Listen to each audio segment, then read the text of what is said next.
everybody, welcome to the English staff room. I'm with Carl today, my current colleague. Welcome. It's a pleasure to be here. I've been waiting for this for a long time, Carl. And I've been looking forward to it for even longer. Great. Yeah. Great to have you here. Okay, so 3 warm-up questions and then we go to the... Warm-up question number 1. Okay, warm-up question number 1. So what is your teaching philosophy? Communication. I think that we sometimes take ourselves too seriously, and being able to touch the life of the students so that they feel as if they want to learn. And when they feel as if they're making progress, then I feel as if I'm succeeding. And if I feel like I'm doing it right, then the student, their confidence grows. And I know from learning languages myself, All right. I am somewhat of an expert, but not in languages. So my wife is from Poland, and we've been together for like 30 years, and we have kids, and they speak Polish, and when they're speaking to their mum in Polish, I'm left thinking, I wonder what they're saying.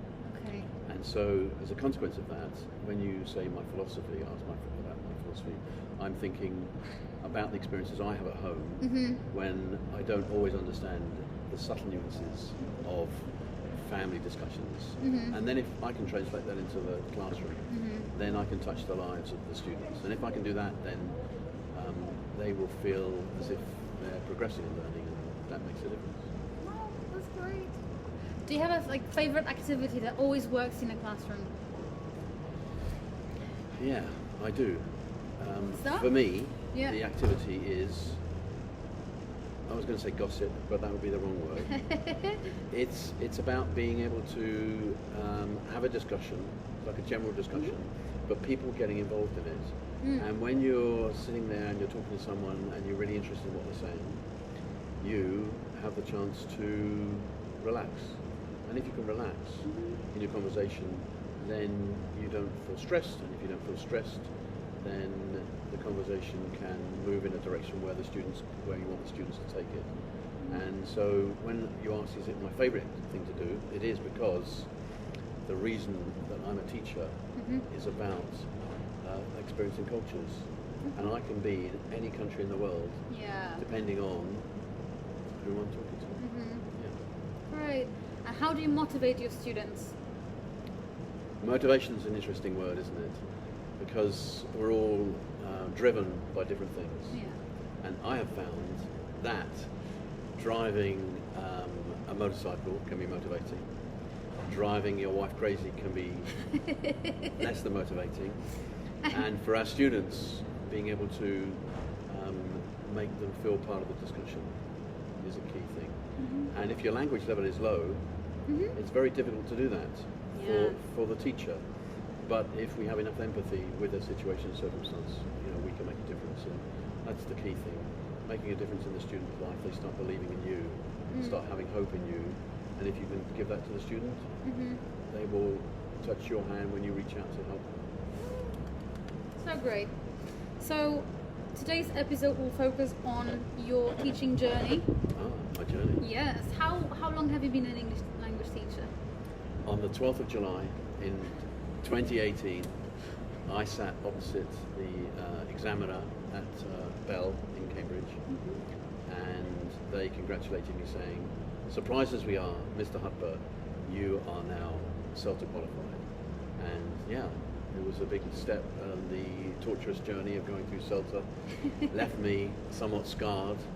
Not that I can share those with the audience today, but mentally, it was a tough job, but I'm pleased that I did it. And you're thinking, why? Why would you do that to yourself? That was exactly my question. Why did you decide to become a teacher? Because ultimately, teachers give us everything we have. That's a good one. I like that. Because the teacher stretches us, and for all of you teachers out there who have dedicated yourselves to hours of preparation and great discourses to classes, not just in listening and not just in speaking, but in the written word as well, I would say this, that you have changed people's lives, and when teachers gave me an education at a grammar school a long, long time ago, I realised that that information that they gave me and that knowledge and the culture that I absorbed was a great gift, and then suddenly it was mine. And the key part of why I became a teacher was because my wife thought it was a really good idea. Really? Yeah, and so me thinking that having all this knowledge and blessings that come from people educating me, I then looked at retiring just because I'd been successful in two industries, chemical manufacturing and logistics. My wife then explained to me that she thought it was a good idea if I could teach her family how to speak English. Wow, really? And so I said, no, don't be silly. As a consequence of that, she said, well, okay, get the plan together. What are you actually going to do? So how are you going to do it? And I said, I didn't realise I was going to do it. And then after a long discussion, lasting around about 15 seconds, she explained to me that there's a qualification you get, find out what it is and get yourself enrolled and go and do it. And that's what happened. I enrolled in the Bell course. A couple of places turned me down because I was too old. Really? Yeah, and it was one of the universities here, locally, Cambridge, yes. Had an interview, and the guy phoned me up and said, you know, we don't think you're suitable to become a teacher. Wow. And how wrong could he have been? Exactly, we've got them, you know, and here you are, such an amazing teacher, popular with students. Yes, it cost me a lot of money, to get through the CELTA course, not to be popular with the students.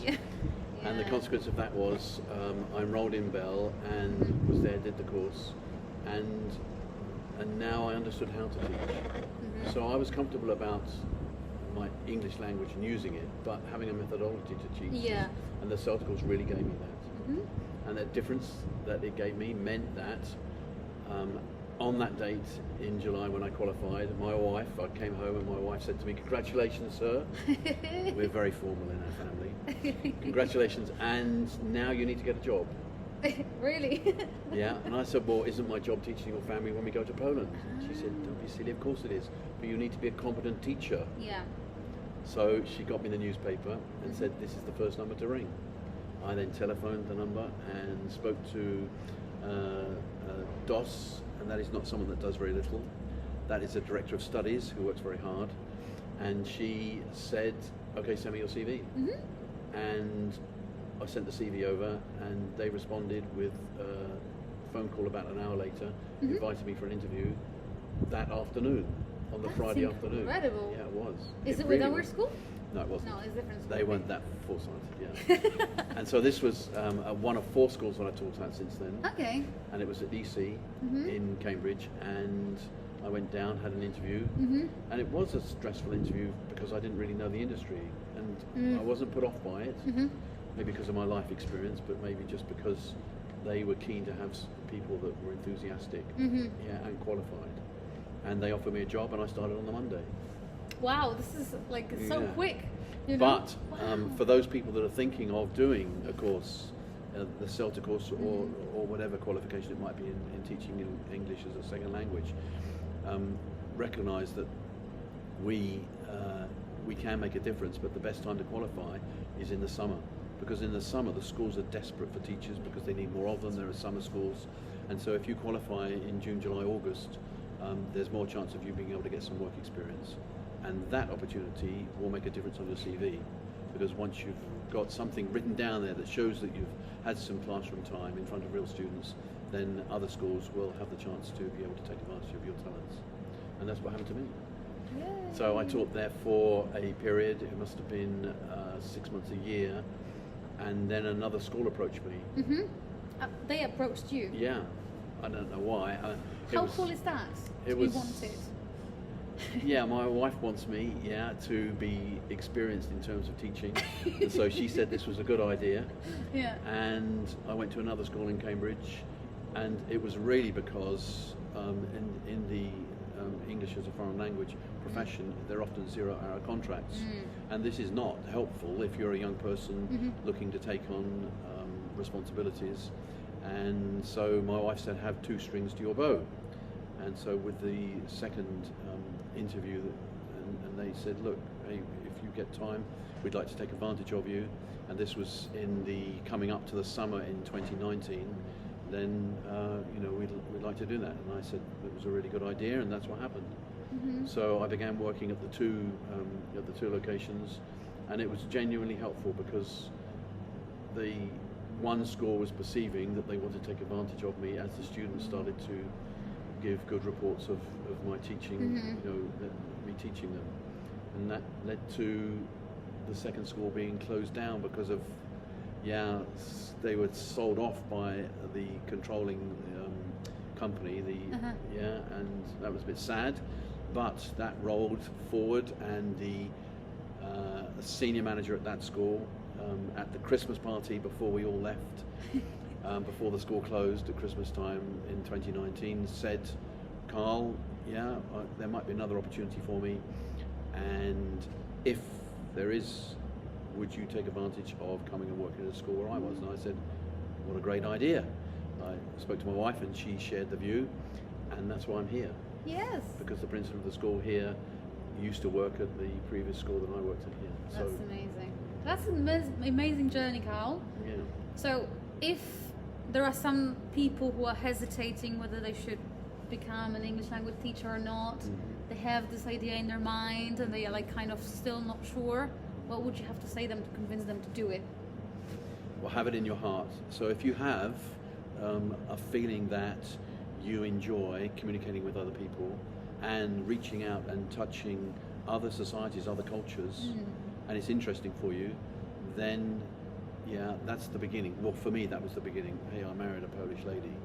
So if you're able to think to yourself, experiencing life throughout the world, but you don't have the budget yet to be able to travel it, then getting the qualification in English, and it took, how long did it take you? Around about 6 weeks, I think. CELTA?